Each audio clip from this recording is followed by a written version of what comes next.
Welcome back to Operation Intel Veteran Stories. Today we have another good story for you. Last night on the Rally Point, if you have not checked out the Rally Point, you got to check out the Rally Point. Last night on the Rally Point, I talked to a nonprofit. Name is Lori Kendall, and she said that, oftentimes people feel isolated in their certain unit. Today, I'm going to talk to somebody who kind of resonates with that. He understands it. I want to get his story to you guys. I've been talking to him now for a while, and I'm super excited about this interview for you guys. Tim Johnsey, how are you doing tonight? I'm doing good, buddy. Hope everything's good with you.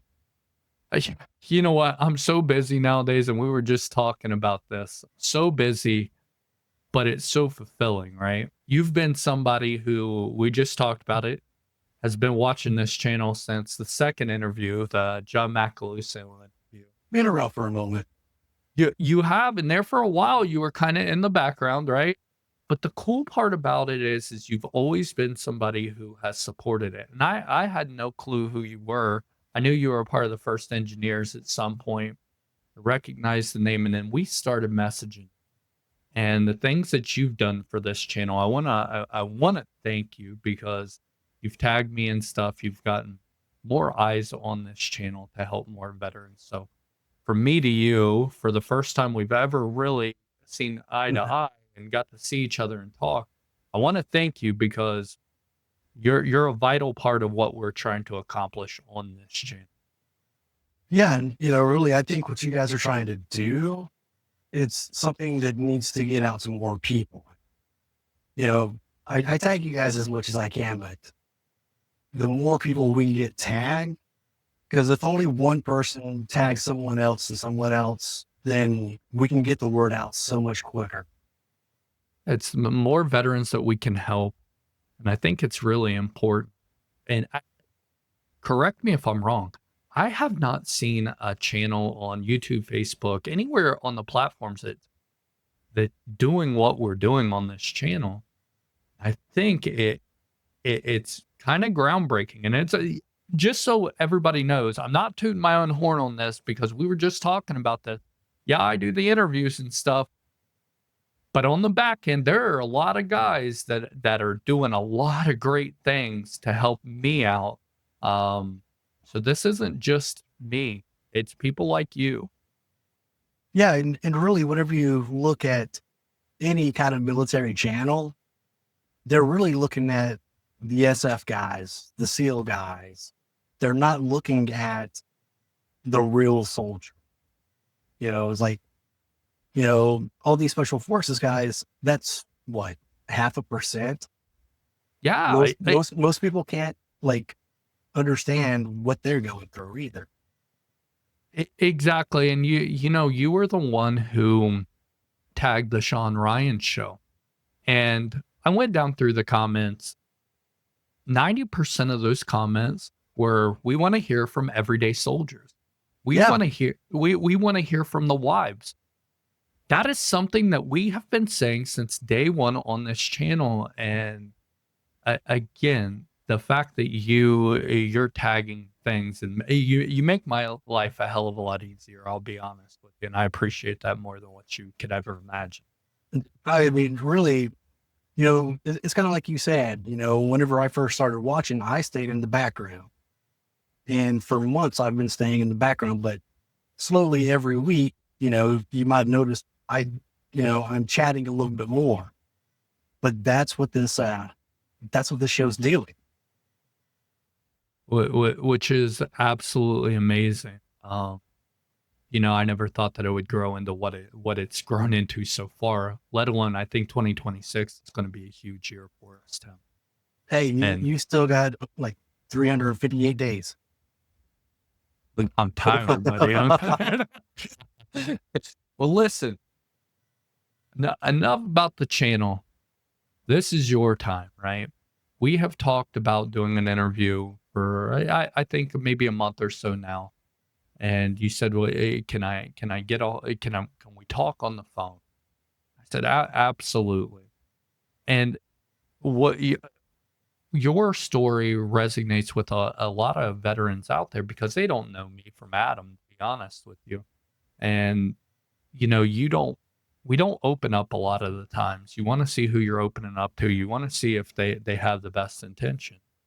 We talked Right. on the phone, and you can see it now that we're talking a lot more. You've gotten into the community, but I want to hear about your story.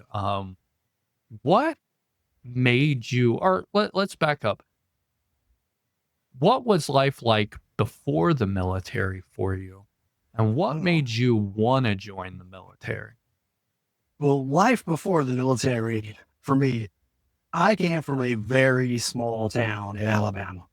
Um, there wasn't even 1,000 people in my town. My graduating class, well, had 68 people. I mean, Uh, That's one stop sign, buddy. yeah, we had one. And most people just ignored it because no one was going. Yeah. There you go. Um, but, I started off like most teenagers, I love to party. I love to drink. Um, but, I didn't like most people, the little fast food were out there for a while. And I was actually doing quite good in the fast food area. I moved up to a area manager while, I think I was around 20 by that time. But they told me they wasn't going to give me a raise. And I like my money, like most people do. Exactly. And so I walked in one day and I was like, hey, either give me a raise or I'm quitting. And they're like, well, we can't give you a raise today, but we're working. It's like, okay, I'm done. And I walked out. But yeah, I spent a couple of months just doing odds here and there. And I ended up as a DJ at a strip club. That's not a bad gig. No, Okay. it really wasn't. I enjoyed it for a while. And then Birmingham changed their ordinances to where you couldn't have strip clubs inside city limits. And so I lost my job there. Oh, And I was like, my grandpa was in the Navy. My dad was in the Air Force. My mom was in the Army. I was like, I might as well give it a shot. So I went down the next day to the recruiter and said, hey, I want to come in. And they're like, when are you ready to go? I'm like, go meet now. you're ready to go, buddy. I was like, yeah, I'm going to end up in the military initially anyway, so I might as well. Yeah. And that's how I ended up in the Army. And I ended up down at Fort Benning in the middle of July. So Fort Benning is in Georgia for those people that don't know that. In the middle of July, it is hot as can be. Very hot. Man. I mean, it wasn't in my platoon, but in one of the other companies, they actually had a casualty from the heat. That's how hard they pushed us and how hot it got out there. Now, so you went down to Benning. What was your MOS? Back then it was 52 Delta, Which is technician. Generator technician. Okay. Same thing as Mac. Yep. There you go. There's the connection right there. Okay. Yep. Okay. How was basic for you though? For me, wasn't that bad, because I came from a fairly structured home anyway. Yeah. So it wasn't terrible for me. I got there at the time when they first started the stress cards. Oh my gosh. Yeah, this was back in 2000 when they first started the stress cards. And our drill sergeants, they were really cool about it. You know, like, these are your stress cards. You get one stress card. If you feel overwhelmed, hand it to us. We have to leave you alone for 10 minutes. After that, your ass is ours. Yeah. So How many of your guys use the stress cards? Did anybody not a use single them? person. Nah, I bet not. I bet I probably would have raised mine within the first 10 minutes and then Yeah, just get it over with. get it over with, buddy. Oh my gosh. So when you got to basic training, what did you think about the shark attack? Because that was a defining moment for me. I remember that like it was yesterday. Did that affect you at all? The yelling and screaming in your face and all that? I want to say it was kind of like a surreal moment. I can see that. You know, because, you know, when you first get to basic, you know, you're at reception for a few days. Yep. And the last night we was in reception, it was steak and shrimp night. And then at 4 o'clock in the morning, we're getting yelled at. Yeah. At least you ate good before you got yelled at, right? Right. Yeah, that was the last good meal for a few weeks. Oh my gosh. Red phase is no joke. Red phase is when they break you down, but red phase is no joke, especially when you're having to deal with heat too, I'm sure. Yeah. I mean, luckily, I think I came in with a lot more mature guys. Because we were, you know, yeah, we got smoked. They have to smoke. You know, Yeah. they have to find some reason to smoke. But I wasn't in a platoon with a bunch of idiots. Got lucky, man. I think I did. You definitely did, because I was in there with guys that just messed up all the time. And I don't know, probably because, you know what? I can correlate this to ASVAB scores, I think. The lower the ASVAB score, the more BS you have to deal with, I feel like. Maybe. Maybe. So you get through basic, you know, where'd you go for your MOS training, your job training? I was up in Aberdeen, up in Maryland. Okay, a lot of you guys went up there. Yeah. I got up there and, I mean, of course, you know, for a support, I guess, I don't know about you combat guys, but, the AIT was a lot less stressful at that point for us. Yeah, I've heard that a lot.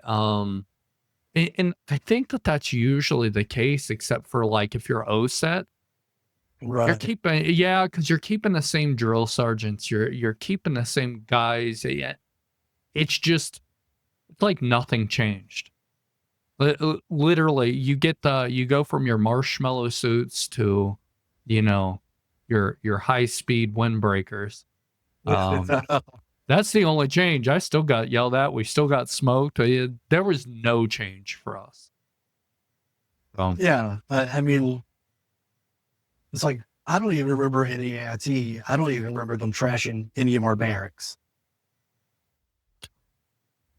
That was one of the worst things in the world. I'm telling you, man. Thing. But I mean, really, like in my class, we had 9 people. So, Okay. you know, I mean, we didn't have much going on, and one person was a conscientious objector. He was getting out anyway, so Yeah. you know, he was pretty much there just as a holdover.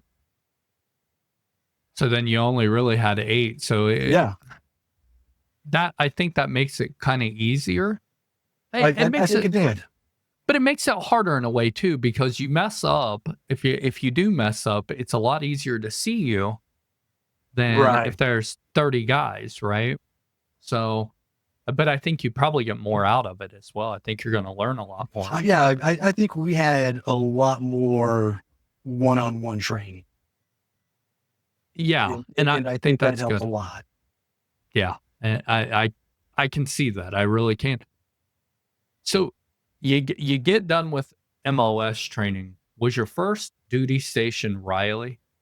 No, I was actually supposed to go to airborne school, but Okay. whenever I went to go take my airborne physical, they found some anomalies, and so they sent me down to Walter Reed to get some scans done. And they found out I had splints from my hips all the way down to my feet, and I'd broken like 22 bones in my feet. Wow. And the doctor was like, "You can jump once." Gosh, man, that changes the game a little bit, doesn't it? It changed it a little bit for me. Yeah. So, so I signed a waiver to get out of airborne school, and they're like, "Okay, now you get to go to Korea." Ho What's that feeling like? And, you know,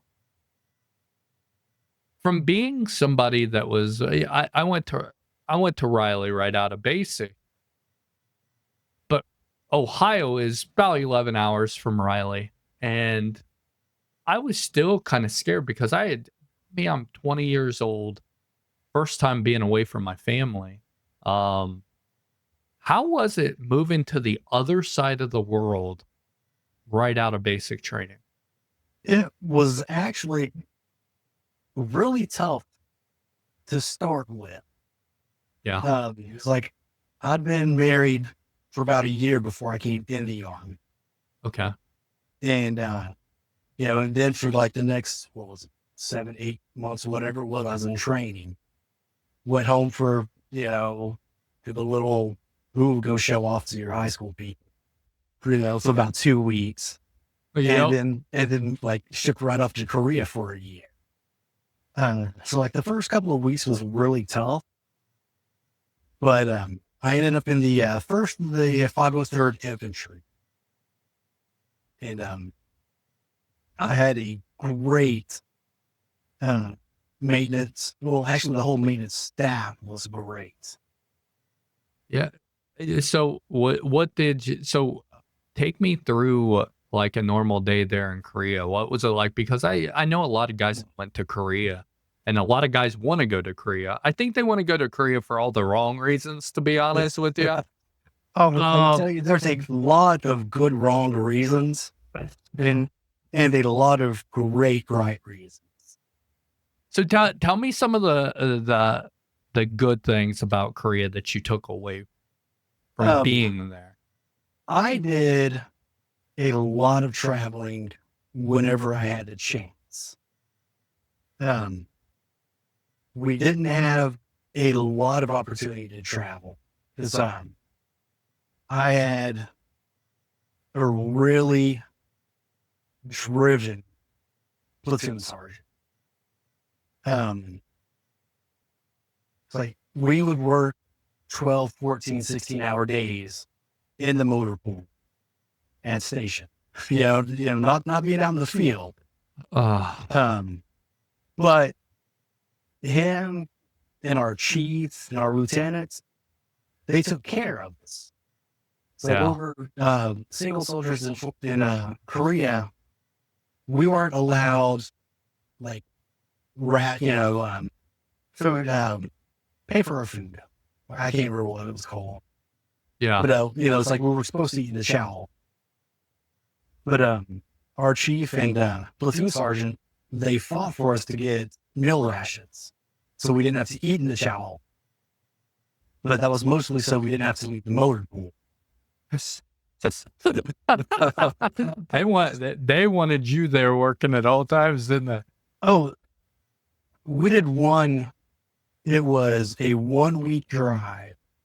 We pushed something like 64 vehicles through the motor pool in 1 week.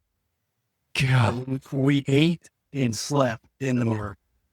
Mm, they worked you guys to death. They did, but it wasn't overly stressful or anything. It's just because we had such a good team working with. And you probably enjoyed it too, to be honest with you, because you know, one thing that I've said about the military that I enjoyed was I got to spend time with my best friends. And Yeah. when you're spending time with your best friends, it feels like, yeah, you still got a job to do, obviously, but it makes that time go by so much quicker, It and did. it's easier. And the whole time I was there, we had 5 generators to work on or Yeah. something like that. There wasn't very many generators. So I spent my whole time working on light vehicles because there's a light infantry unit. So we had a couple of we had Humvees, a couple of LMCVs. That was about it. Yeah. So I spent my whole time learning how to work on those. And so, and I love doing that. Yeah. But, outside of work, we lived, from what I understand, it was the highest point in northern South Korea was right behind our barracks.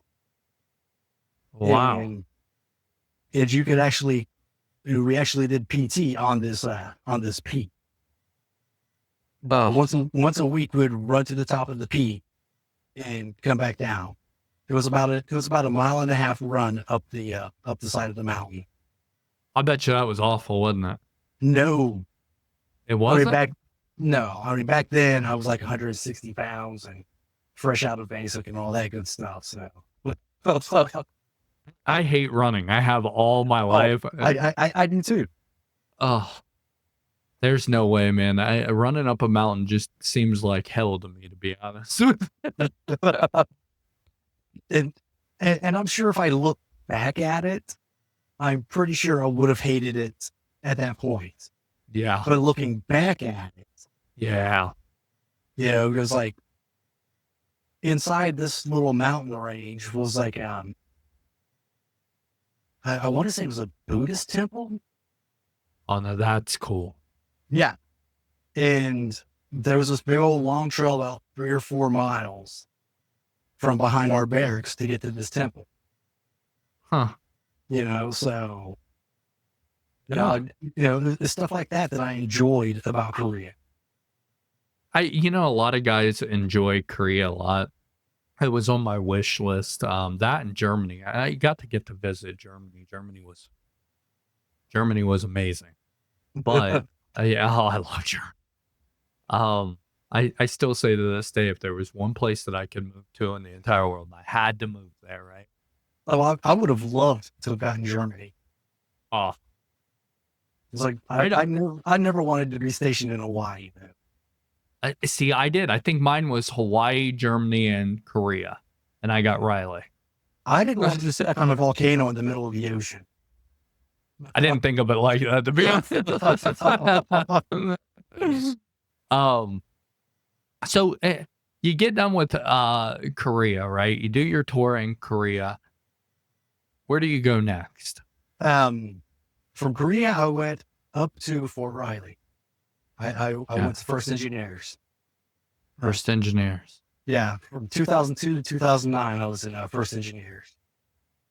So what was that experience like? Again, comparing the two, and the reason why I'm asking you that is this: you go somewhere like Korea where it sounds like they take care of you and you fit in, and everybody is getting along, and it's like a brotherhood.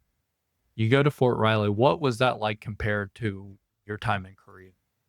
Fort Riley was very difficult for me. Yeah. At Fort Riley was difficult. Well, I'll make it that. When we were deployed, I loved it.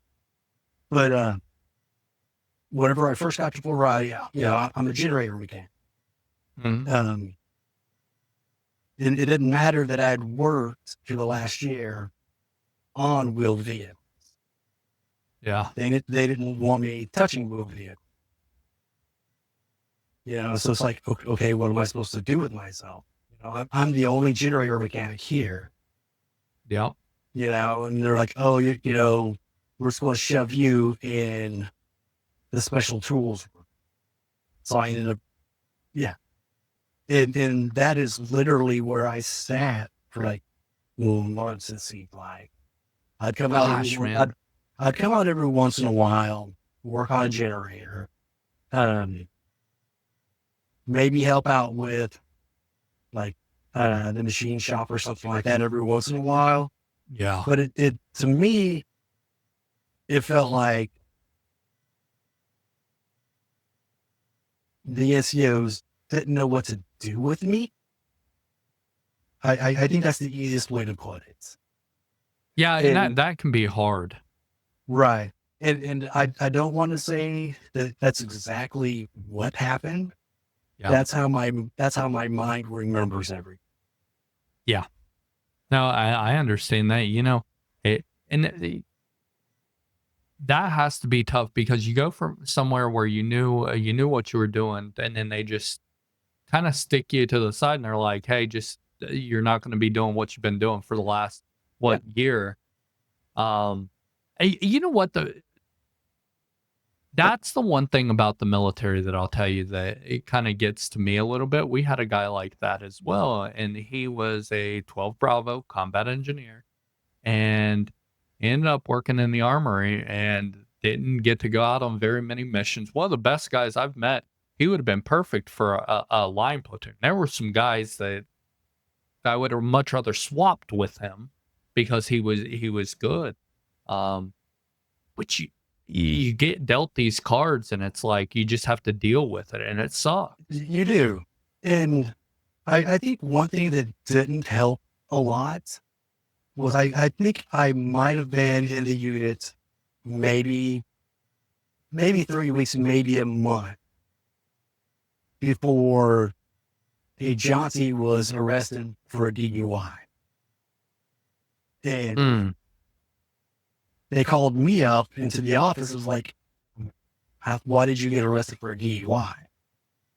It's like, Oh, I didn't. And it just happened to be there was somehow, there was another Johnsey in the unit. uh, And I think a lot of the leadership just started to associate the name with a bad action. I can see that. I can see I that. can too.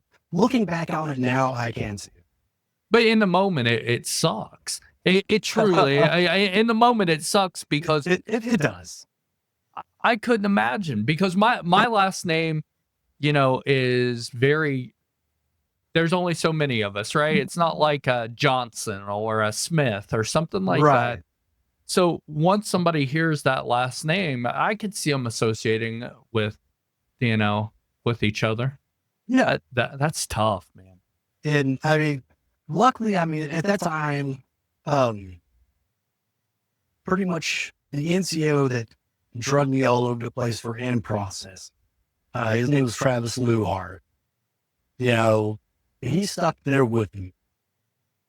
You know, well, at the time it was specialist, I think. It's hard to go back to remember. Yeah, I know. I get it. But it's like Travis was right there, trying to help get me through everything. And, he was one of the cool mechanics. But he would always take time to stop and just check to see how I was doing. So, Those kind of people really stick out in your mind. Those are the people that you remember the most. I have a few of those as well. Now, did you get deployed with that unit?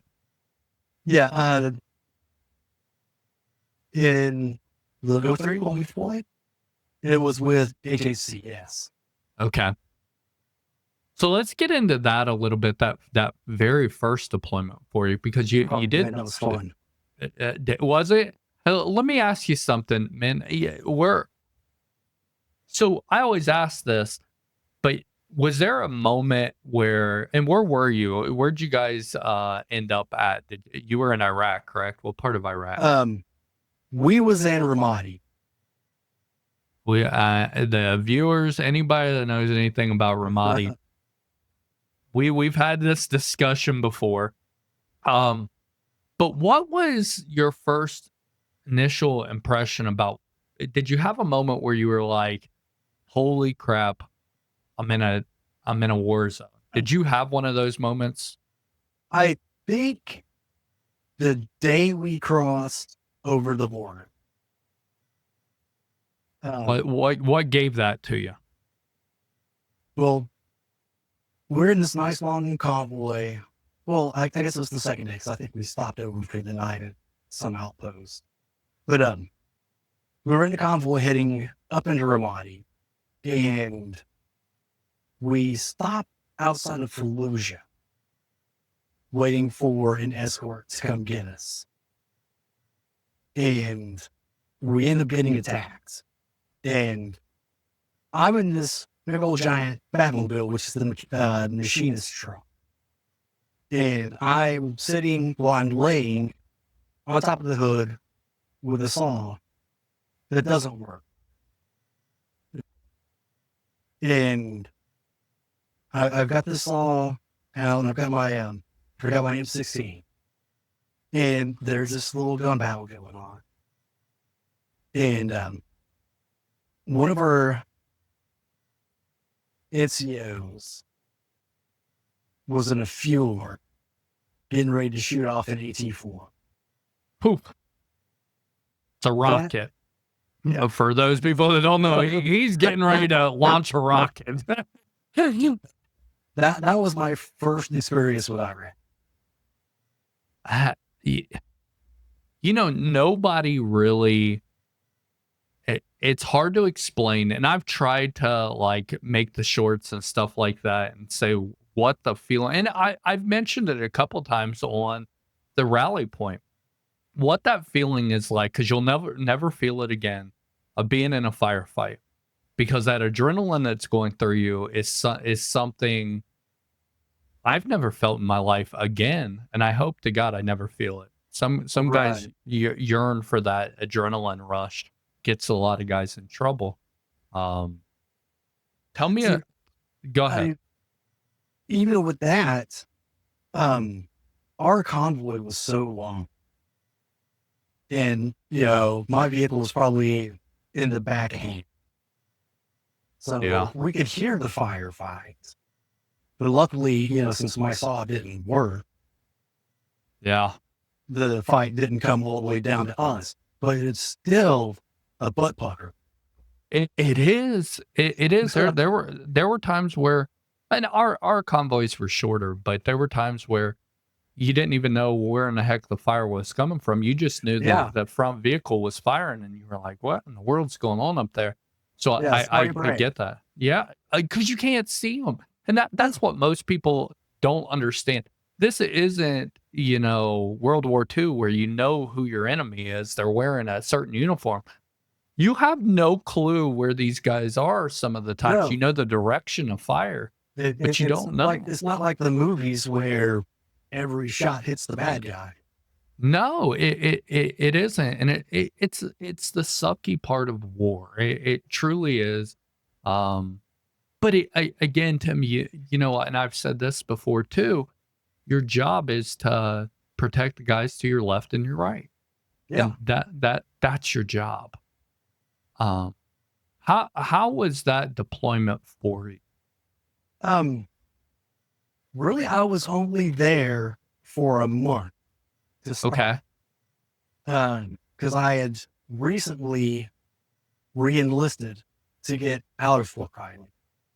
Yep. Um, so we left in September. October, I got my orders to go back to Fort Riley so I could go to oh goodness, where was I going?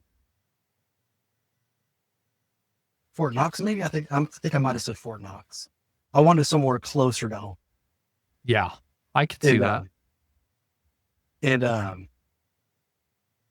we come back home, and Travis also comes home with us because he's getting out of the military. So he didn't get stop loss. He did. Oh, He ended up getting stop lost. And yeah, it's like he was getting ready to go home, see his family, all that good stuff. And I think it was like 2 weeks before Christmas. and they're like, "Hey, you're going back to Iraq." And of course, neither one of us was happy about it. No. I was a little more upset for Travis because he was going home. Yeah. Um, and then they let us stay through Christmas, let us stay through New Year's. And we got back to Iraq early January. Take your time. On January 27th, he got hit by an IED. And I think that's really what changed my perspective of VR. Because he didn't make it home. But You know what, Tim? That is that's one of those situations that does a lot to you. And I've never been in a situation where I've lost, somebody super close that I was in the military with. We lost right, Sergeant. We lost Sergeant Wright. That was tough. I lost my cousin. That was tough. But somebody that you're close with, it does something to you a little bit different. I've talked to a lot of guys who've lost really close friends, and changes the way you look at a lot of things. it, Does it it, change? it does. And I don't know if this was just hearsay or if this was actually what happened. But the day that happened, um, it was, I want to say it was a Bravo company. And I wanted, if I remember right, it was most of the chain of command in the vehicle. But I don't think Travis was supposed to go out that day. But the mechanic that was supposed to roll out, from what I understand, Travis told him, "I think something's going to happen." And Travis was their squad leader. And he wanted to, and from what I understand, he was wanting to protect his soldiers because he thought something bad was going to happen. And that says a lot about the man he is. Yeah, because I did an interview with Sergeant Hart, and that to be able to brave through something like that, because you never know what's going to happen. And we've all gotten that feeling when you're going outside the gate where it's like you feel like something's going to happen. But to go, okay, I think something's going to happen. I want to be there because my squad or my platoon is going to need me. That's when we talk about heroes. That's when we talk about special people. And I didn't know Travis, and that's the first time I'm hearing this story. But that puts him in that upper echelon of heroes, because being able to be there for your squad or your platoon, even when you get that feeling and putting your feelings aside, is something not too many people on this earth would have done. Right. Yeah. And, like a lot of people, whenever January 27th comes around, it's a tough day for them. But I think about what Travis did for me whenever I first got to the unit. And I tried to think about all the more positive things than what happened, especially now. It took several years to get over that. Yeah, but you know what, Tim? I don't think that we're ever completely over it either. I think No. those kind of moments define us and who we are. Yeah. I think it's one of those situations, where it defines in how we look at life. And we just said this. I think it really goes into how we look at not only the military, but life in general, you start putting it under a microscope when something like that happens, right? Yes. Yeah, exactly. And really, for the rest of that Ramadi tour, I was constantly looking left and right as to what was going on. Um, I didn't leave the gates very often. And running the map of Ramadi through my head at that time, we were constantly getting IED'd. Well, not IEDs, getting mortared at the time. Okay. And we could pretty much wake up to a mortar fire. That's what it seemed like to me. Yeah. And where we were located, our barracks was literally a few hundred steps from the mayor's. We were right across the street from the shop ad, which I think was the only one at the base at the time. I don't know. We were a couple of hundred yards from the DFAC. That's nice. And then down in our motor pool, we were right across the street from the fuel cell. And right beside us was finance. Every place a soldier wants to be. Yeah. And every target they wanted to hit was around where we live. Oh God. Yeah. One of the scariest things in the world is that sound from mortars, It because is, it's a but whistling. I grew numb to it. Did you? Yes. I really got to the point I didn't care. You know what? We didn't see mortars a lot in Warhorse, but when I look back on it, it's like we didn't even go to the bunkers. We just stayed in our little area. I don't even remember us having bunkers. Really? I think I know there was one day a mortar landed between the finance and our motor pool. And I think we just ducked under a truck. Hey, man. Anything that can keep you protected a little bit, right? Yeah. I mean, but we did have, I remember one day a mortar came in and hit the CVs. They were in formation. And a mortar came in and hit them guys. I don't remember how many of them died, but you can imagine a mortar landing in front of a formation. It's not going to be pretty no matter what. No. You know, we didn't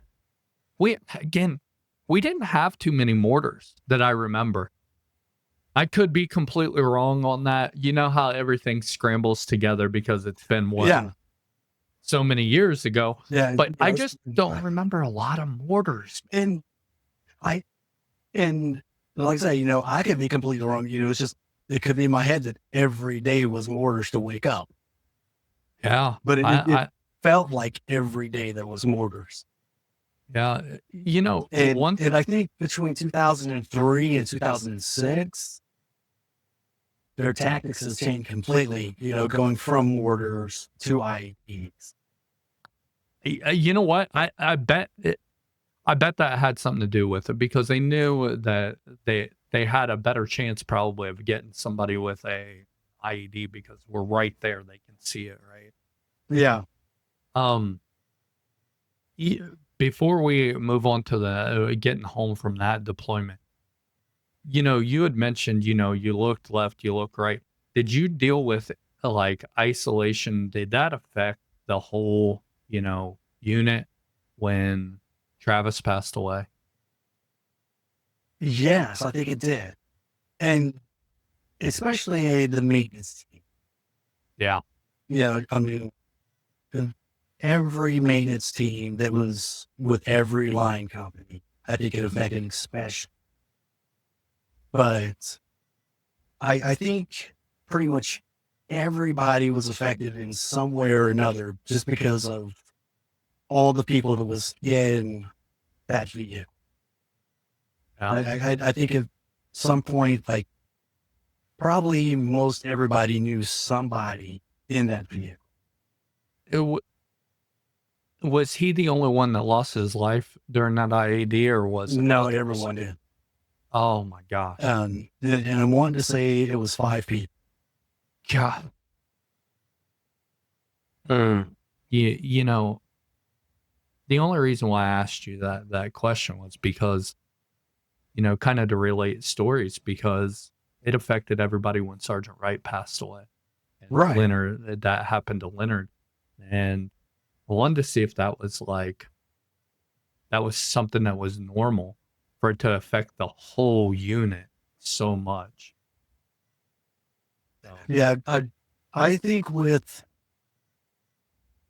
all the people that was in the truck, I think most of the units knew at least of one of the people. goodness gracious, man. That's tough. That truly is. That's a hard situation, man. So you you guys, that those were the 5 people you lost. Did you guys take any casualties? Any more casualties? And Ramadi was hot. Let's be honest. I'm wanting to say in 2004, it was like 11 or 12 casualties. Gosh, man, Like four first engineers. I want to say it was like 11 or 12. tough. That's tough. But back then we didn't have up armored vehicles. Yeah. We were sitting there with sandbags and plywood. They,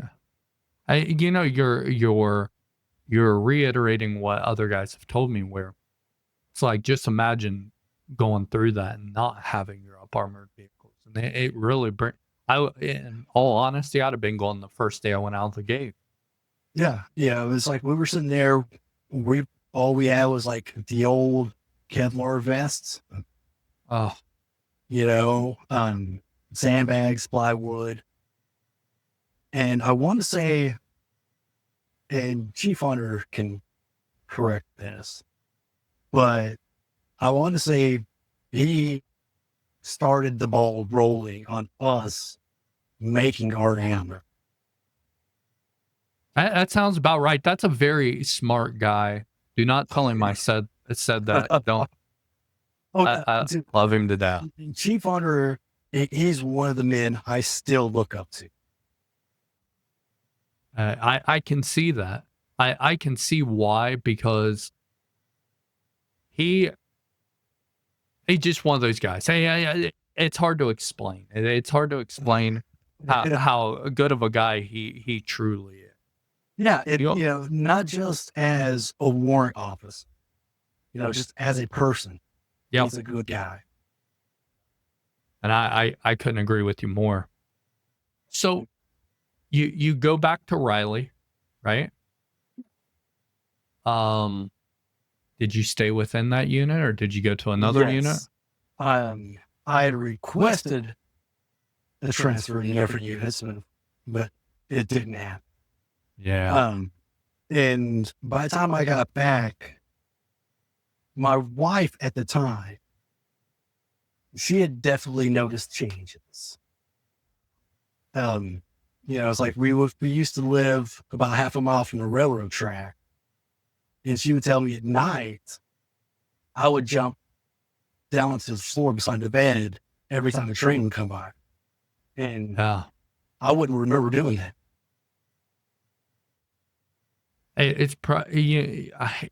I've heard so many stories about stuff like that, and that's something about PTSD that most people don't understand, right? Because it affects your everyday life. You're a totally different person when you come back from a war zone, and we may not even realize it. Yeah, I think it's crazy how much war makes you grow up. I've said it since day one. I because how if you don't mind me asking, how old were you when you went to Iraq? Let's see. I was, I joined 24, 25. I mean, yeah, it's old for the army, but I was still a kid.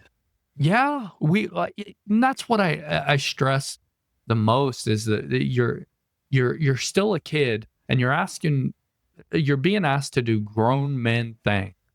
And then you have to live the rest of your life thinking about stuff that happened when you were in your 20s. And then people wonder why veterans deal with what they deal with, right? Right. So, I mean, you know, before we get back into the Fort Riley thing, I want to go back just a little bit yeah, go. to remind you. It's a funny story and stuff. Great. You tell me a funny story because But I hate these somber stories, man. It's the hard part for me, too. it does happen at a somber time. Yeah. But we were headed down to I want to say they were in Habanilla, but we were headed to Travis's and their memorial. You know, of course, getting ready to do a roll call. If you've ever heard one of those, they're terrible. But I was in the last five zone, or the 5 zone at the time. I was in the last truck, and we'd stopped for a moment, and nobody told me there was a camel right beside us, and I'm the rear gunner on this truck, and no one said, "Hey, there's a camel right beside us," and the truck creeps forward just a little bit, and there's a camel in my face. I was like a split second away from shooting a camel right in the face. You're a little jumpy, weren't you? Just a bit. But I mean, yeah, that is my one funny story from the. Yeah, I have people don't understand also, like, they hear these stories, they hear the sad part, the sad parts. What I don't think people understand is that there were a lot of fun times. There were a lot of There like were. hanging out with your friends. It was fun. We got really good at Tiger Woods golf. I can imagine. I know what that is like. I don't even know how many Xboxes I went through out there because the converters. Yeah. Like I would fry the what is that? The brick. I'd fry one, and instead of ordering a new brick, it would come quicker if you just ordered a whole new Xbox. So I had like a pile of Xboxes. Yeah. So yeah, man, it was a lot of fun. That's why we say we miss it. Yeah, yeah, you know, there's some of us that miss the adrenaline and stuff like that. But when we say we miss it, it isn't because of that stuff sometimes. It's because we got to spend however long we were over there with our best friends, hanging out, And that's laughing. what it came out to. Yeah. So, Yeah, yeah, sorry about man. that. I just had to get one good story in there. You know what? And I'm glad you do. And that's one thing about these interviews that I love is that we can kind of stop and say, hey, yeah, this part was bad, but I also had this happen that stuck with me all these years, and I still laugh about it today. So I'm glad you shared that, man. Yeah, Yeah.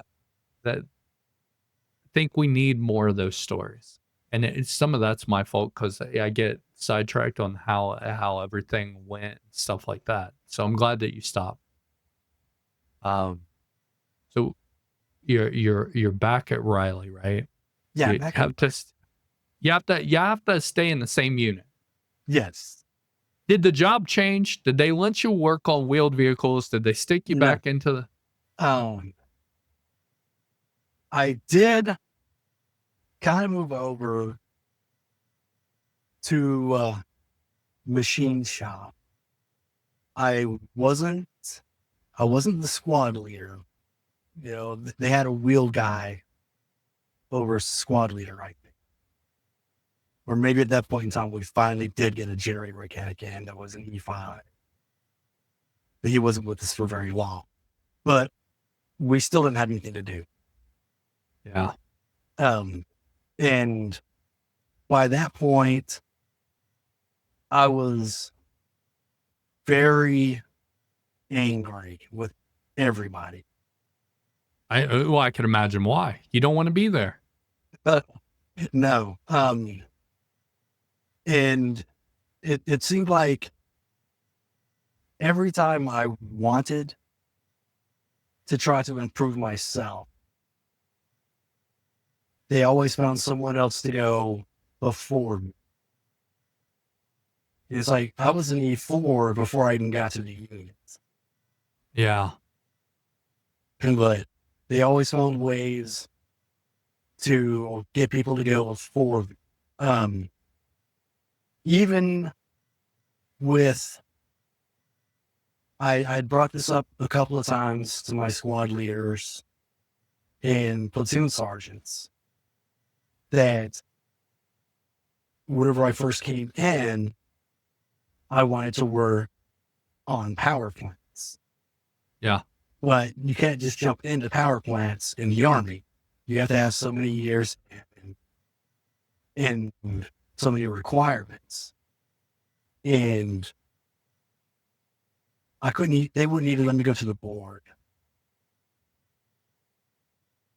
I don't know if this, I'm assuming it was because of my attitude. I did turn into quite an ass. But you know what? Once you go through with what you went through, even before the deployment, and then you take into consideration what you went through during the deployment, and then you come back and you're dealing with the same shit, I can see why. I can see why that changes your attitude. And I mean, I understand it. Right. Looking back on it, right? As a squad leader, I'm sure they're like, well, this guy's got a bad attitude. They don't ask the questions why. And that's the key right there, is they don't ask the questions of why is this soldier acting this way? Right. And I don't recall, I got in trouble once. I got written up once, and it was actually with Travis.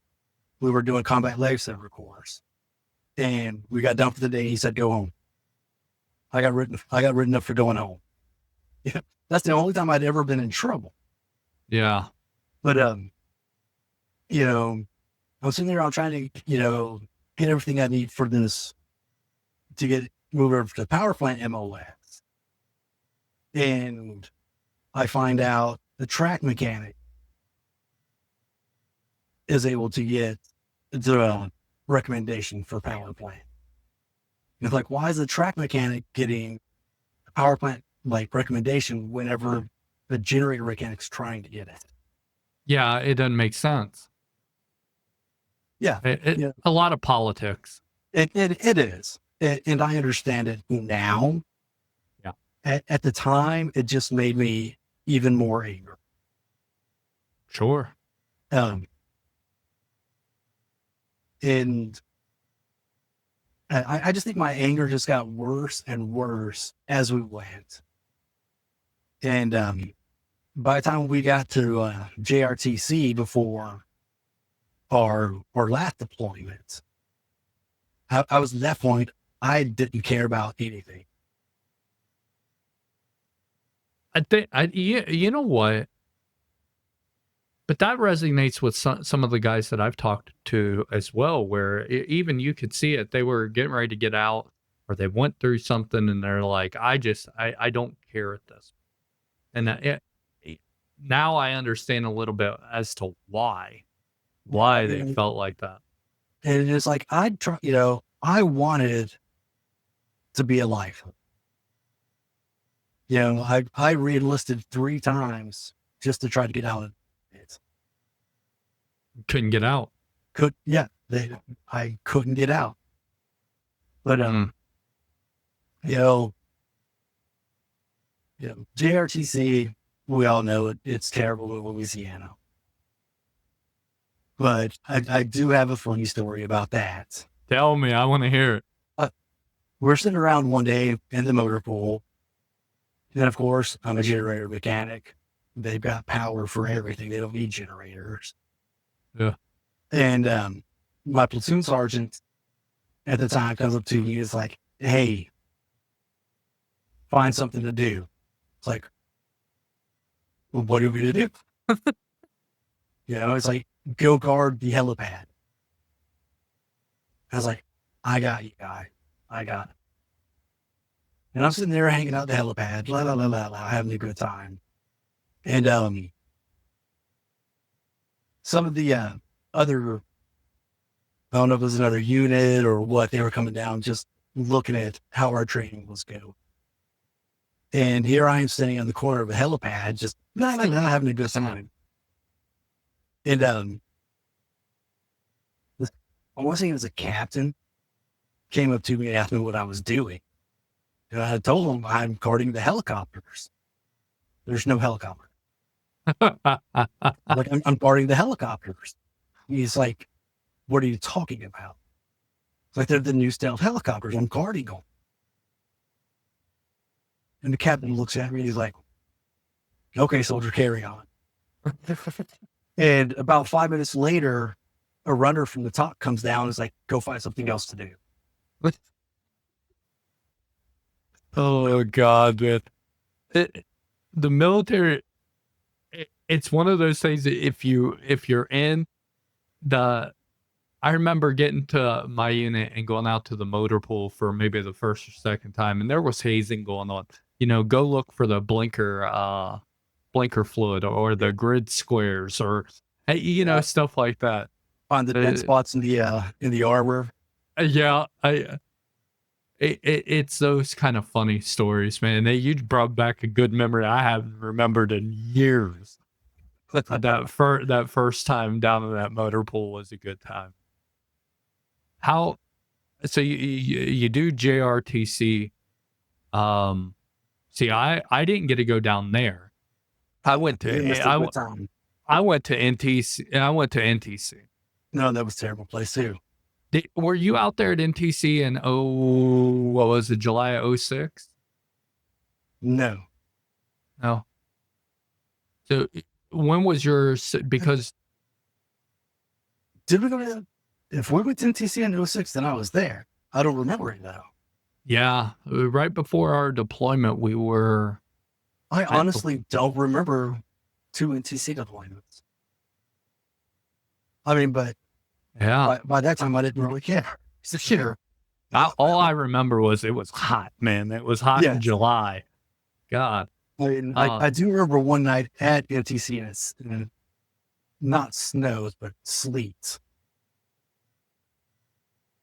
I remember raining there when I was there. Oh, that's terrible. Flooded. It flooded everything. Yeah. It's awful. It was absolutely awful. Hey, I would much rather go back to Iraq than go to NTC or basic training. I'll be 100% honest with you. Ship me back to Iraq. So you're gearing up for your next deployment. Yeah. Where was that to? Where were you at in Iraq that second time?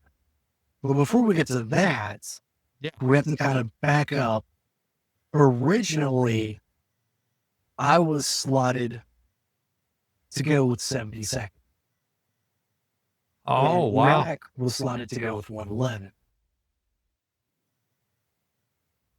But Mac knew a couple of people and, they all wanted to stick together. And I was like, I don't care where I go as long as I'm not with this unit. Yeah. And so I ended up with 111 when we ended up in Mosul. Okay. Yeah. Mac, I'm telling you, you can't. I'm telling you what, I'm just joking. I absolutely love that guy. He's one of the best guys I've ever came in contact with. He's a really good guy. Great guy. How did Mosul go for you? My Mosul experience, I think, was a little bit different than a lot of people.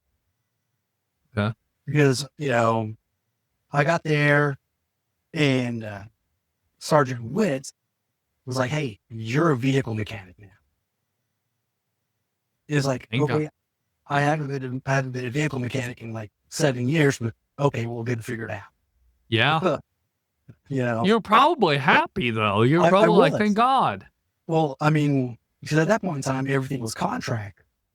Yep. Once Man again, I tech. didn't have a job. Yep. So I was like, okay, that's cool. And they're like, hey, you're going out on missions. I'm like, I've never even seen these vehicles. I have no idea what we're doing. Yeah. But okay, let's go for it. And our rotations, it was like we had one mechanic on each mission. Like I think you guys usually did. Yeah, we tried. There were times where we didn't have that many mechanics, to be honest with you. It seemed like, and I could be wrong, but we tried to do that. But those guys were, anytime they were needed, they were great. We were blessed with great mechanics. Yeah, like for us, our mechanics went out. We had a mechanic on every mission. One of our fuelers went out in place of the mechanic if the mechanic went down a mission. Yeah. So we went out once, maybe twice a week. But I had this really cool, well, it was a volunteer assignment. It was air patrol. Oh, that sounds cool. That was cool. Tell me about it.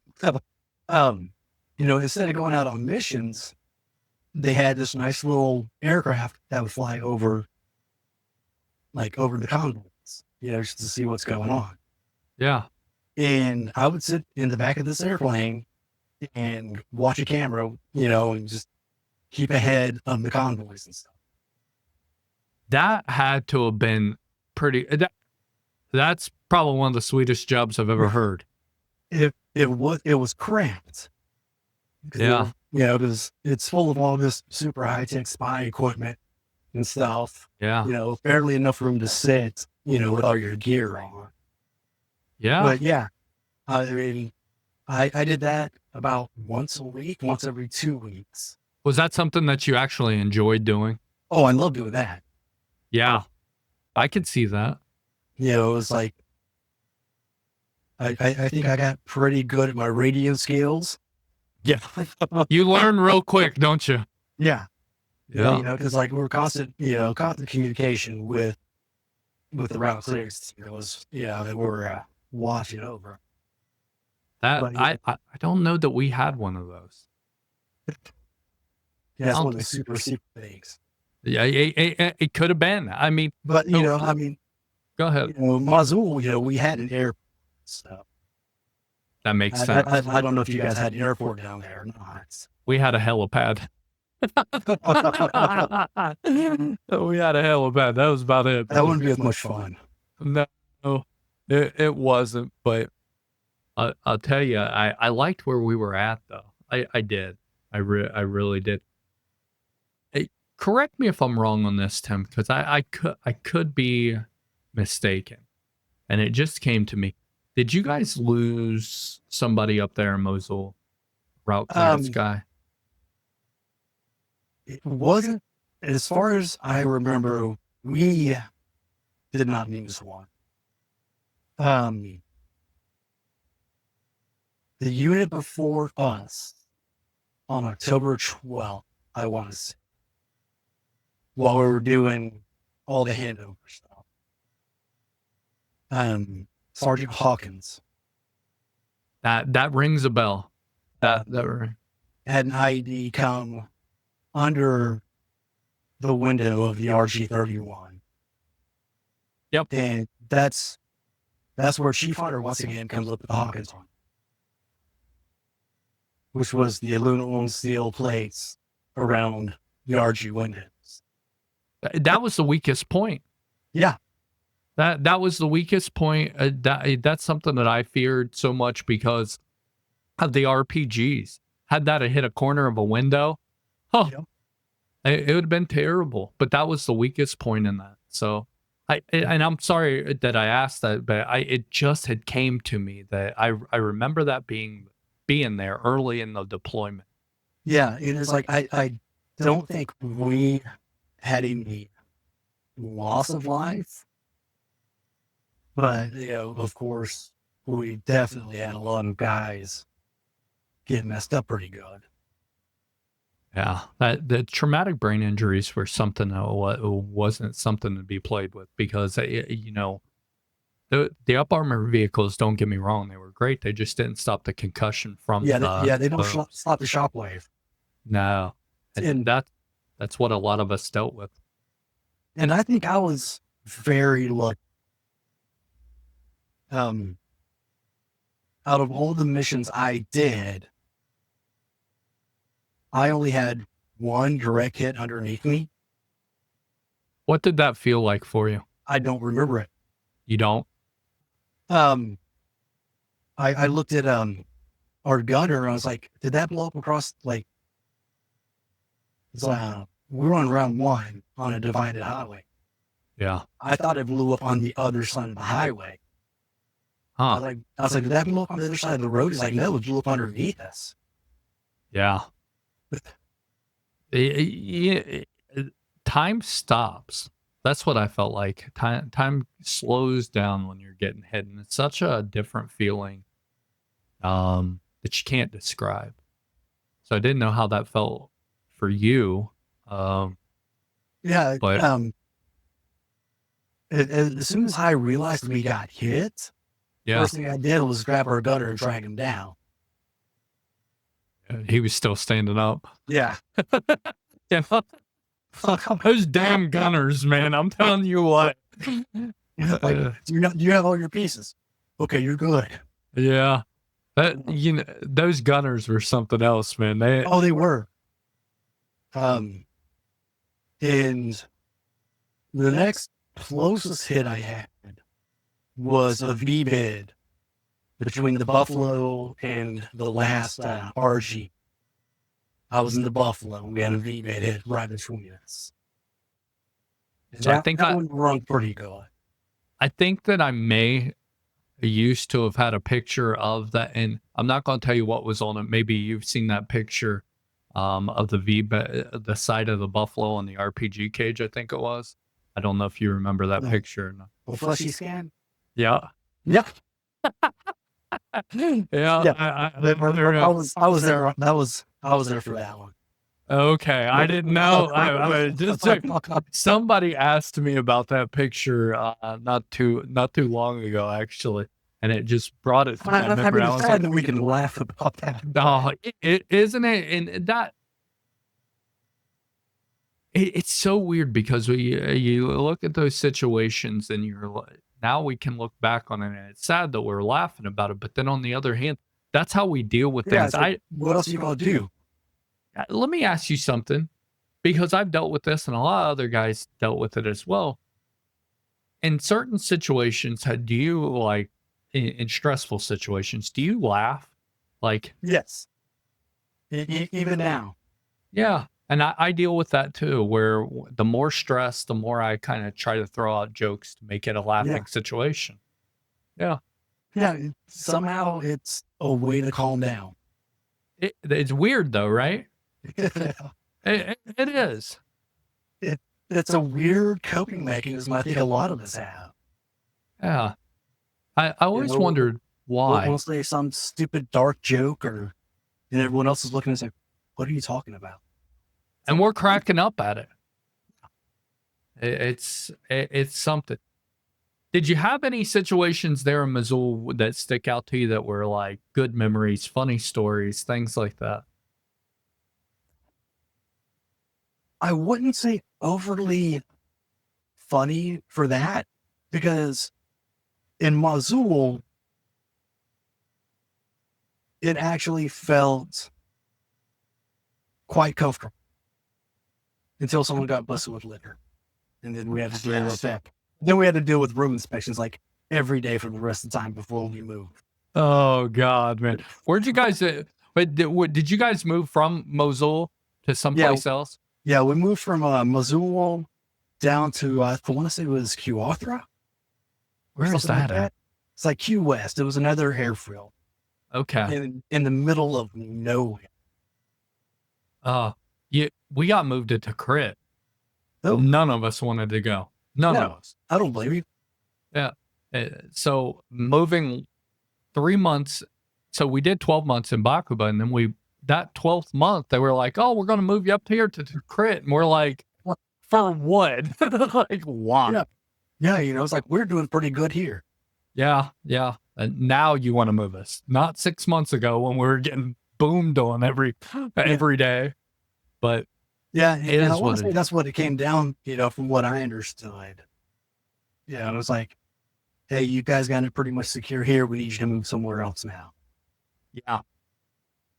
Um, so Because I tell you, you engineers, you're like badass at what you guys do. we try, man. I always called ourselves the crash dummies of the army. That's what I call us. Oh yeah, Uh, there were times I didn't even know what in the world we were doing out there besides finding IEDs manually. You know, going down the road, boom, okay. But yeah. I think there's a couple of pictures of a few people riding IEDs. yeah, yeah, but we're one of a kind. You know, even the infantry guys, they're like, I would not want to do that, but I also wouldn't want to kick indoors. No, So, and I did that a couple times, but I wouldn't want it. I wouldn't want that to be my job. To be, if you want me to be honest with you. yeah, it's like there was once or twice we had to chase somebody down an alley, and that was enough for me. It's like That's scary. I'm not gonna lie, I'm no hero type. I was perfectly happy in the Buffalo or the RG. Yeah, yeah. Please don't get me out of this thing. Man, I'll be honest with you. I was comfortable in that thing. You know, the whole thing with Sergeant Wright, that kind of changed it a little bit where I had my first panic attack inside of it or anxiety attack. I'd never felt that before. But then getting out your senses, I mean, you hear everything, Oh yeah, smell you're a everything. spider sensey. It's weird. It's It weird, is. man. Yeah, I think out of the whole time in my school, I think I only had one panic attack. Yeah. And I want to say we were getting ready to go out on a mission.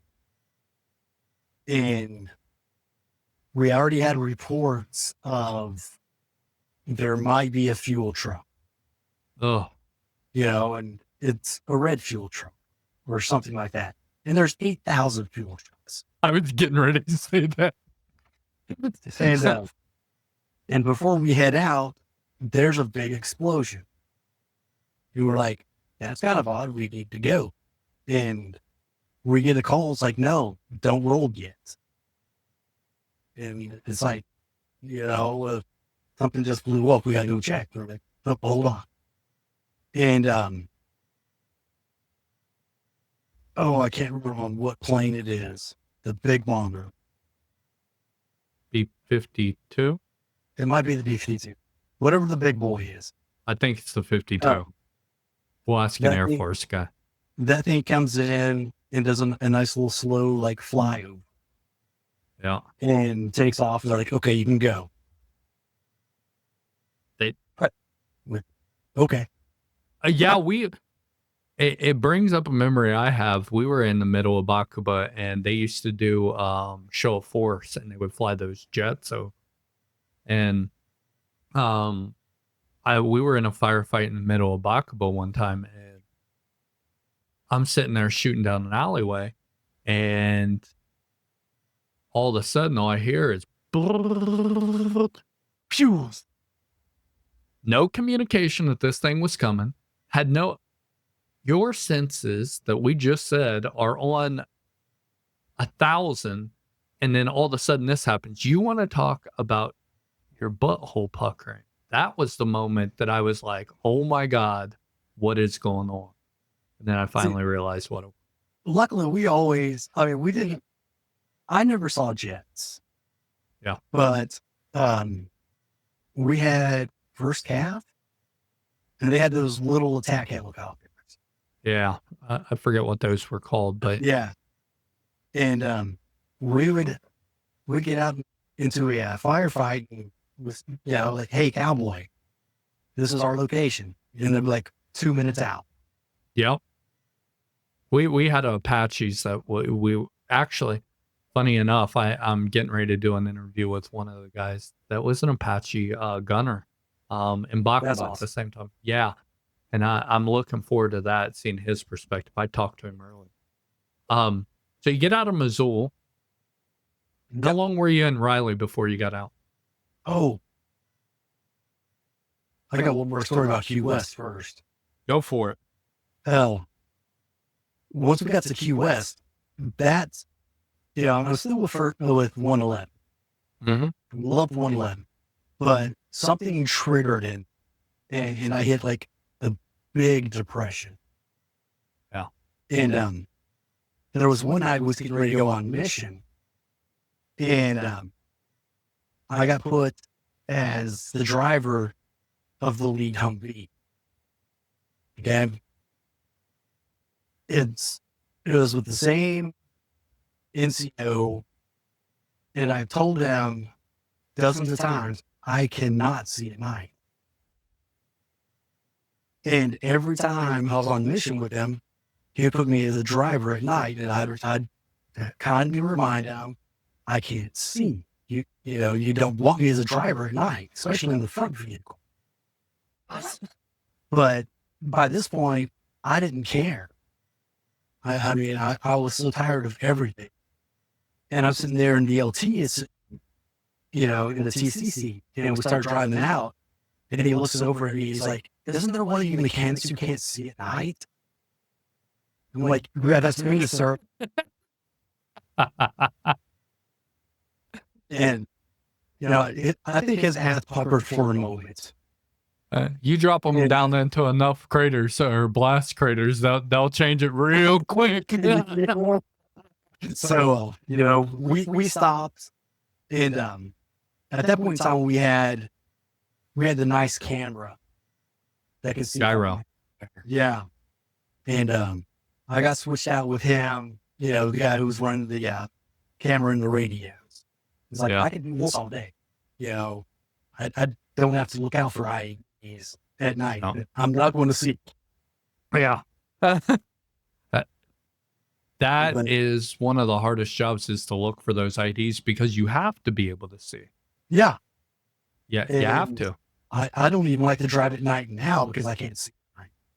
Let alone looking for bombs at the side of the road. Yeah, man. That And, I'd look back at it and it's like, well, that might have been a shitty way to prove a point, but, it's like, it's not going to listen to me, after a year. yeah. And that's a thing. And me and you've talked about this before, and it goes back into leadership, listening to your soldiers. I was blessed with a lot of great leaders, some better than others, but for the most part, we had great leadership, and they listened to us, and they looked out. Not every leader is like that. Not every leader listens. And I want to say about 95% of the leadership in 111 was really good at listening. That they were really good at catching cues. Yeah. That's important. And, this NCO, he may have been a great NCO with his platoon, but, since I was only with him, once, maybe twice a week, maybe he couldn't remember. Right. Yeah. And there's a lot of stress that goes on their shoulders as well. Yeah. So yeah, that's tough, man. It really is. So you get home. How long was it before you got out? Um, see, we got home in who said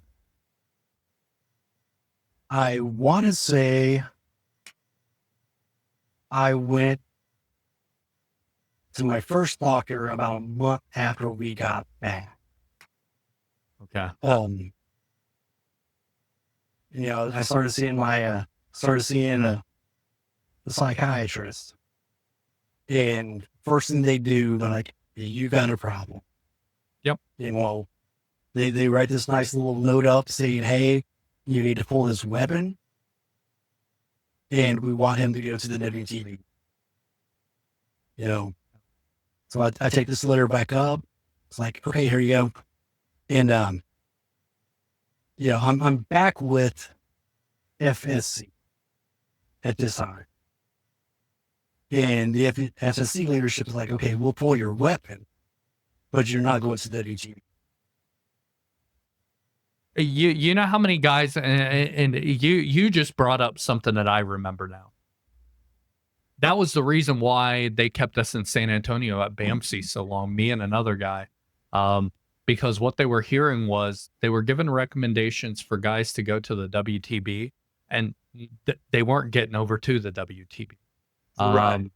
There was only a handful of full of us over there from First Engineers. Well, half the company was combat ineffective because of TBI and Yeah. PTSD, and they weren't getting over there to the warrior transition. And But I really think a lot of that is because they didn't want to have those numbers. isn't that sad? And, so we get back at this point, I passed the board. I passed the board when I was in Iraq. And, my motor pool sergeant from FSC was down, wherever they were stationed, where it was at, where they had the Anaconda, Okay, where they had the swimming pool and the movie theater and all that good stuff. Yeah. all that good stuff. I ran across my FSC, platoon sergeant, and he asked me like, "What are you doing here?" It's like, "I'm here for the pool." It's like, I came down for the board and I passed it. He's like, "I wouldn't have sent you." So me and him had beef pretty much from the moment he first got. That's all in the past now. Yeah. But we get back to the unit. I'm in the CO, and luckily, Mac was right under me. If it wasn't for Mac, I don't think our platoon, our squad would have ran. Because I was so busy, I'd messed up my back in 2003. Well, 2004. I'd messed up my back doing PT. So I was busy, going to back doctors. I was seeing mental health, like 3 or 4 days a week at this point. Yeah. And I was pretty much just there for 4 patients. And Mac was really the guy that was running the platoon. Well, running the squad. They got to one point to where they're like, "Hey, we got to find something for you to do since you're not at the unit all the time." Yeah. So they actually put me on a funeral guard. Oh, So I was busy driving all over Kansas, going and doing all these military funerals. yeah. How was And that? it was tough Yeah. because of everything I was going through. It was tough. That's what I was thinking. Like, And that's what my psychiatrists were thinking. I'm like, why are they sending?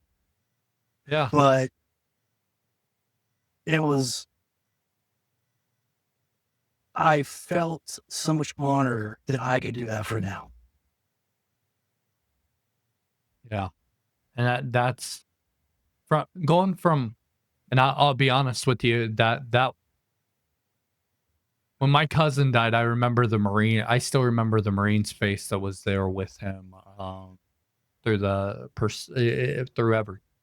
through through the funeral and through everything until he was laid to rest.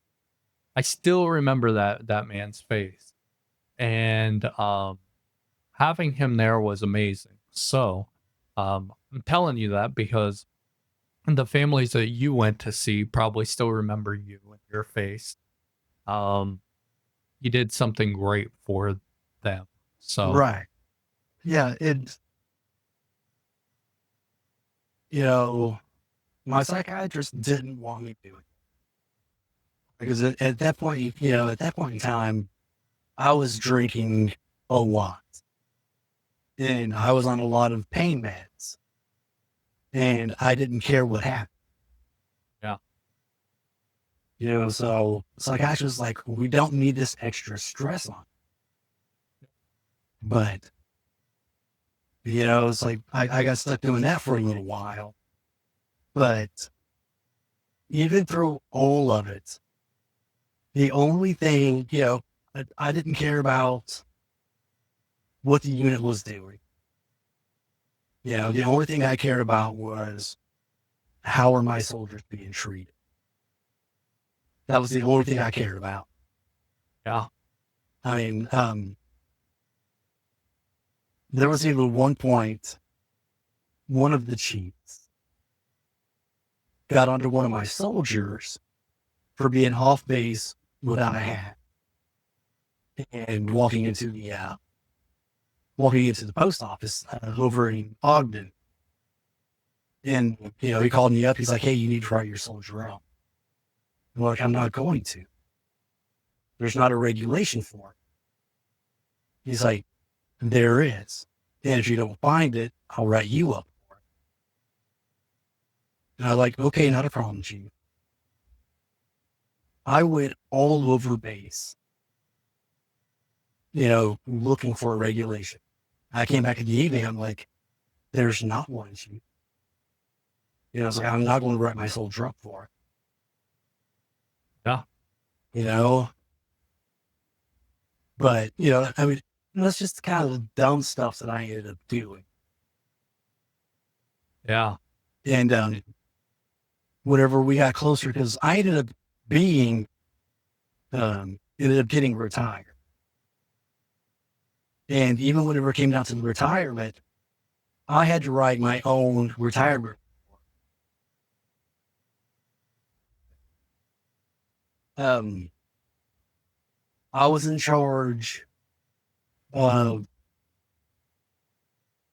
I want to say it was close to $1 million in equipment, between the Batmobile generators, special tools, all that stuff. We didn't even inventory it. They were just like, we want you to go. At least in my mind, that's how it was. that's how it felt to you. Yeah. That's how I felt, pretty much the whole time I was at Ryan. It's like, okay, that's how much I meant to you guys. That and you know what? I'm glad that we did this. Reason why is because your situation was a lot different than mine.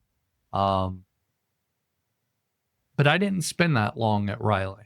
I got there, deployed, went to the WTB, and then got out. So I didn't have to deal with all the BS that you're talking about, um, because I think your situation goes into exactly why we're doing this channel. And exactly what we went through last night with Lori. There's times, and even in the units, there's a feel of isolation and stuff. And I think we either talked about it earlier or before we got on. Kind of hit a nerve with you hearing from her last night, right? Yeah, it did. And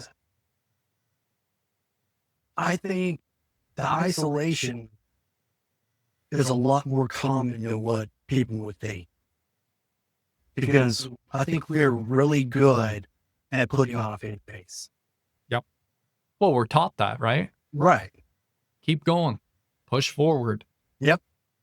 Motrin and water. That's all you need. That's all you need, buddy. I mean, I have switched over to aspirin since then. Yeah, I know. They're a little smaller pills. There you go. Um, you know, and I asked this about everybody.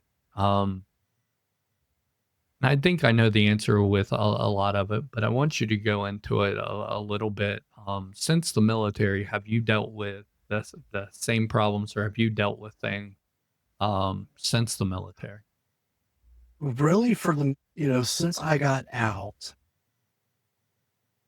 I think, see, from 2009 to about 2014, I barely left my house. Yeah.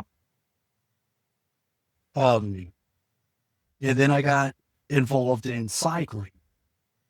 I found a really good club to work, to ride with. Ended up getting on the board. I started off as like a ride leader, then as the ride director. Eventually, I even became the president.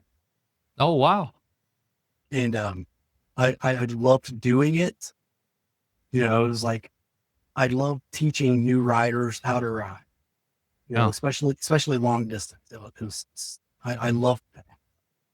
But then COVID hit, and we couldn't get out. We couldn't ride. I mean, we're out on the roads, and they're like, no, can't be doing that.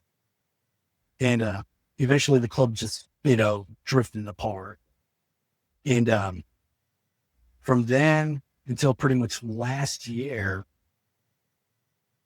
I was pretty much lost. Yeah. And then really is the beginning of 2024. I created a business, which is odd because I pick up dog food. But it pays. It does pay, but for me, most of my clients are older people. And I love meals, older people, most of them are, their spouses are passed on and stuff like that. But I get to sit down and I get to talk to them. Yep. And I get a lot of satisfaction, and I guess a lot of accomplishment, knowing that they're not sitting there all week with no one to talk to. Yeah. I think you've hit on something that a lot of us don't find is like with me, for example, I find enjoyment. I think we're a lot alike. That's the reason why our personalities click so well. It's because we both do things to help somebody else, and that gives us enjoyment. Yeah. And so far, exactly. It's like I'm accomplishing something. That's what I've done with this channel is I've tried to help as many people as possible. But you know what's funny is almost everybody that has been a part of these interviews and stuff like that, they're the exact same way. They want to help somebody, and it gives them enjoyment, something to look forward to, and something to they get them through I the think day. a lot of it comes back to the Army. It's like we were taught to sacrifice ourselves for the betterment of other people. Exactly.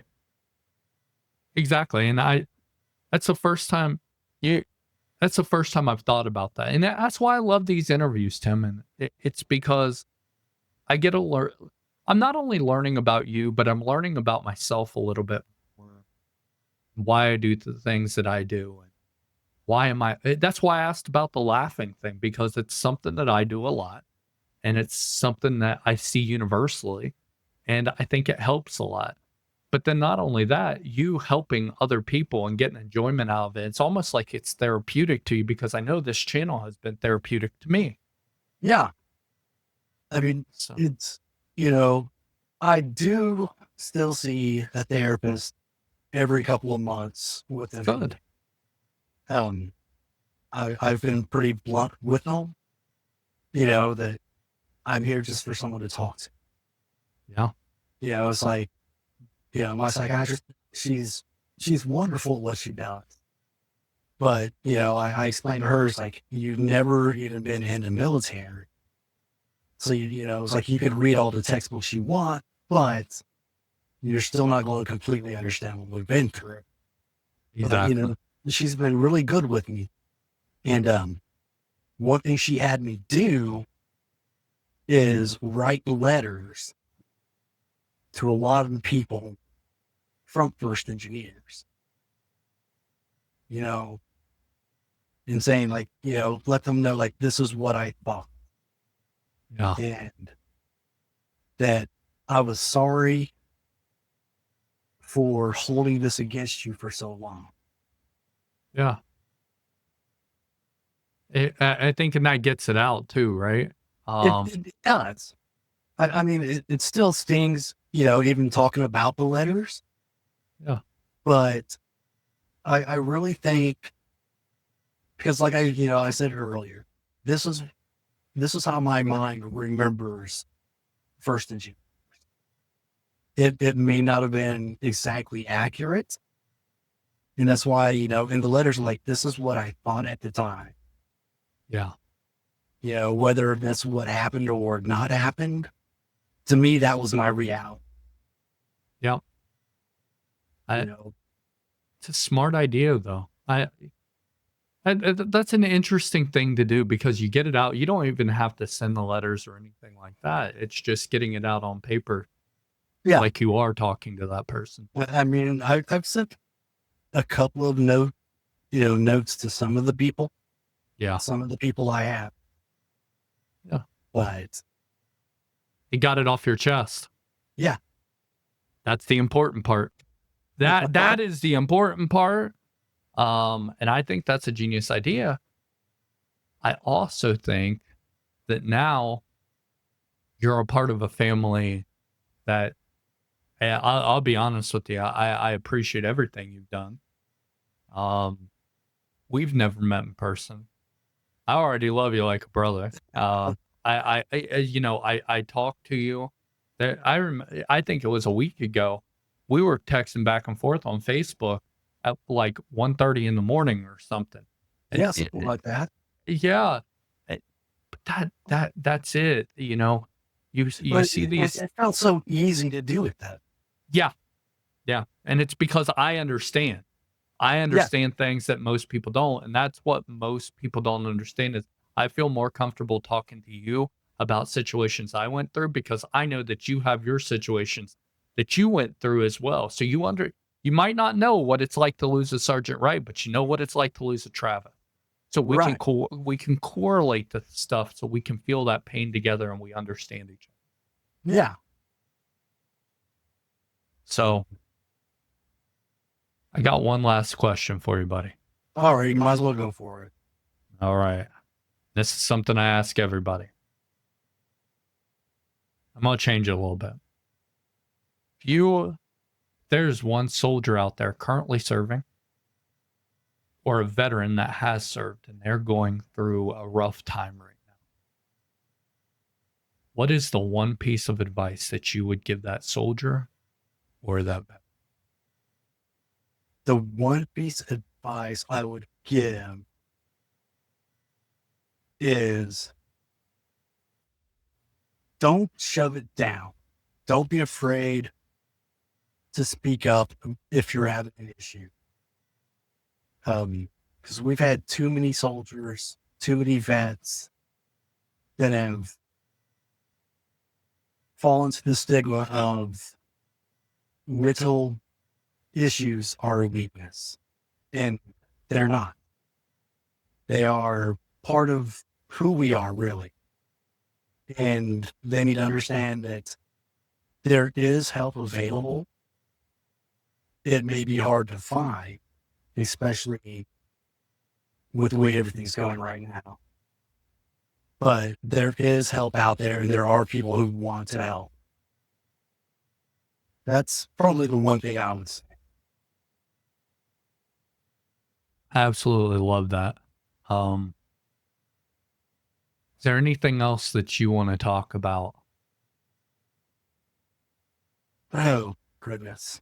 And No, this has actually been pretty draining. it doesn't feel like a weight has lifted off your shoulders. In a way, Yeah. I mean, it, it's going to sound weird, I guess, but it also kind of worries me Yeah. because I'm worried that maybe I didn't get the timelines right. Maybe I was, my perception of how everything was going was actually all, and someone come back like, no, that's not what happened, you know? But you know what, Tim? That happens all the time, and it takes a group to be able to heal. And that's your perception of how you were treated was something that was real to you. Doesn't matter how somebody else seen the situation. That's the way you felt, and that's the thing that we gotta start doing better at as a group is understanding that different people have different perspective about different situation. And until we can, really tap into that person, the way that they think things were happening, until we can help that person out, because I'll be honest with you, I think it was a lack of leadership um, that you went through. Now looking back on it at this point, I could be wrong too, but it's good to get things out because then guess what? If a chief hunter sees this and he's like, you know what, I kind of remember it this way, and this is the reason why this was reacted to this way, it helps your healing. Right. So I I'm glad you did this. And I knew it took a lot of courage to be able to come on this show and air your story out because it's hard. And I learned that 2 weeks ago. It's hard to air your story. I was nervous, buddy. God, was I nervous. Being able to talk to one of you guys is totally different than talking to a 15-year-old girl that you don't know what's going to come out of her mouth because they have questions. Right. Yeah. And, at least this way, I've watched enough of the interviews. Yeah.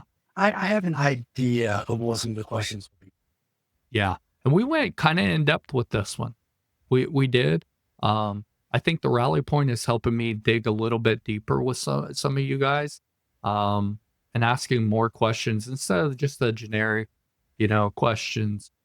Um, but asking how it affected you and stuff like that. And I think I can do a better job. And buddy, when I tell you I'm tired, it isn't because of these interviews. It's not. It's not because of the interview. This is the bright part of my day. I love talking to you guys. I absolutely love it. Well, we are getting a little bit old.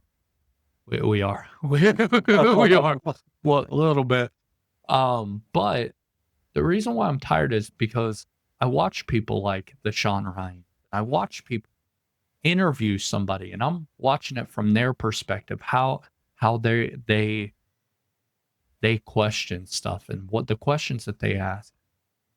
When I tell you 2026 is going to be a big year for this channel, it is because I can feel it. Remember that feeling that we were talking about? You feel when something. And we're behind you 100%.